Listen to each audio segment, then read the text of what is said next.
देखिए बताते चले यूजीसी के नए नियम पर सुप्रीम सुनवाई हो रही है आज। यूजीसी के नए नियम पर सुप्रीम सुनवाई आज होनी है। कई याचिकाओं पर सुप्रीम कोर्ट में सुनवाई होगी। 13 जनवरी को यूजीसी ने लागू किए थे नए नियम और सुप्रीम कोर्ट ने लगाई थी नए इक्विटी नियमों पर रोक। अदालत ने केंद्र सरकार से जवाब मांगा है। यूजीसी के नए नियमों को लेकर दायर कई याचिकाओं पर सुप्रीम कोर्ट में आज सुनवाई होगी। इससे पहले केंद्र सरकार को कोर्ट में अपना जवाब दाखिल करना होगा। फिलहाल अदालत ने नियमों के अमल पर रोक लगा रखी है। दरअसल विश्वविद्यालय अनुदान आयोग यानी यूजीसी ने 13 जनवरी 2026 को नए नियम लागू किए थे। इनका मुख्य उद्देश्य कॉलेज और विश्वविद्यालय परिसरों में जातिगत भेदभाव को खत्म करना और वंचित वर्ग के छात्रों को सुरक्षित माहौल देना है। लेकिन इन नियमों को इन्हें लेकर अलग अलग रिएक्शन आ रहे हैं, प्रतिक्रिया आ रही है। छात्र संगठनों और कई अन्य पक्षों ने इसका विरोध किया है, जिससे ये मुद्दा काफी चर्चा में आ गया है। याचिकाकर्ताओं का कहना है कि यूजीसी के संशोधित नियम में जाति आधारित भेदभाव की परिभाषा सीमित कर दी गई है। उनके अनुसार इसमें केवल अनुसूचित जाति, एससी, जनजाति और अन्य पिछड़ा वर्ग यानी कि ओबीसी को शामिल किया गया। ऐसे में अगर सामान्य वर्ग का कोई व्यक्ति जातिगत भेदभाव का सामना करता है तो वो औपचारिक शिकायत दर्ज नहीं करवा पाएगा। वह यूजीसी का पक्ष अलग है। आयोग का कहना है कि अगर संस्थान इन नियमों का पालन नहीं करते हैं तो उनकी मान्यता रद्द की जा सकती है या फिर उनकी फंडिंग रोकी जा सकती है।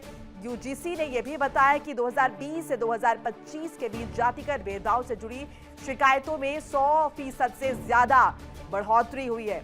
आयोग के अनुसार कुछ चर्चित मामलों के बाद ऐसी सख्त निगरानी व्यवस्था जरूरी हो गई थी। सुशील जी लगातार हमारे साथ बने। सुशील जी, महत्वपूर्ण दिन है। यूजीसी को लेकर कितना हो हल्ला हुआ है तमाम प्रदेशों में हमने देखा, और आज कई याचिकाओं पर एक साथ सुप्रीम कोर्ट में सुनवाई होनी है। केंद्र सरकार से जवाब मांगा गया है। क्या उम्मीद करें आज के इस दिन से?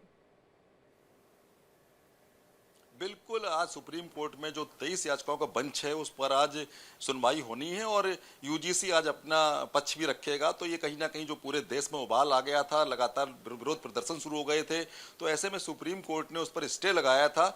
जो सामान्य वर्ग का जो छात्र है उसके लिए दिक्कत ये थी कि अगर उसके खिलाफ कोई कंप्लेंट करता है तो उसके खिलाफ बड़ी कार्रवाई हो सकती थी।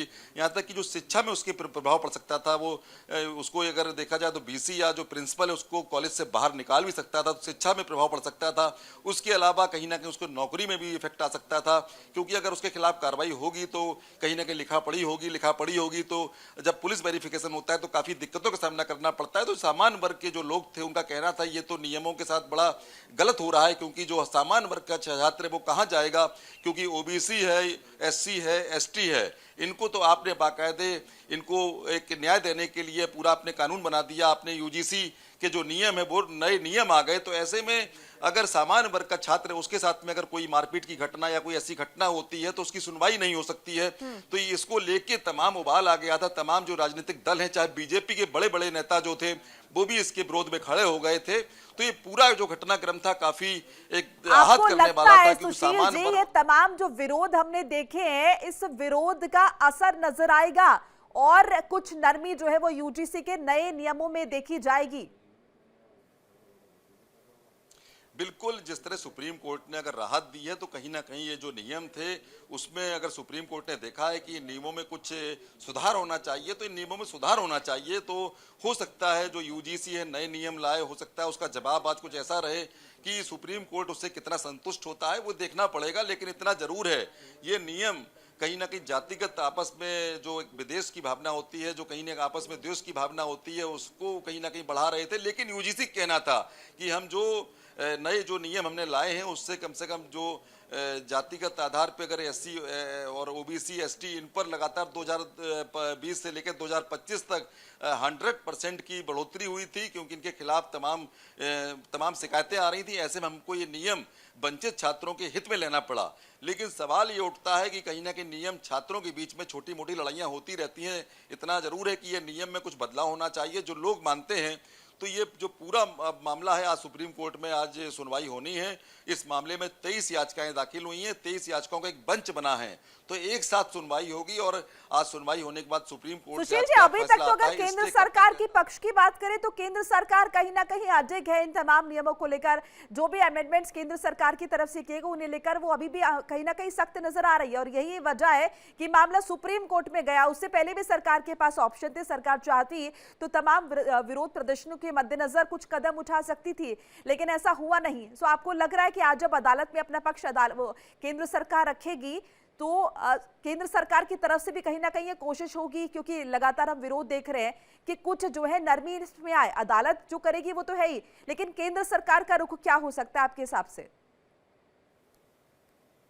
बिल्कुल, केंद्र सरकार अडिग थी। केंद्र सरकार चाहती तो इन नियमों में बदलाव कर सकती थी, सुप्रीम कोर्ट तक मामला नहीं जा सकता था। लेकिन सरकार ने कहा कि हम वंचितों को न्याय दिलाने के लिए काम कर रहे हैं। कहीं ना कहीं वंचित हैं, उनके साथ में भेदभाव है, जातिगत भेदभाव है, उनके साथ में तमाम मामले बढ़ रहे हैं और ये वृद्धि लगातार बढ़ती जा रही है। तो ऐसे में हमको ये नियम लाना पड़ा और वंचितों को न्याय दिलाना है, ये सरकार का कहना था।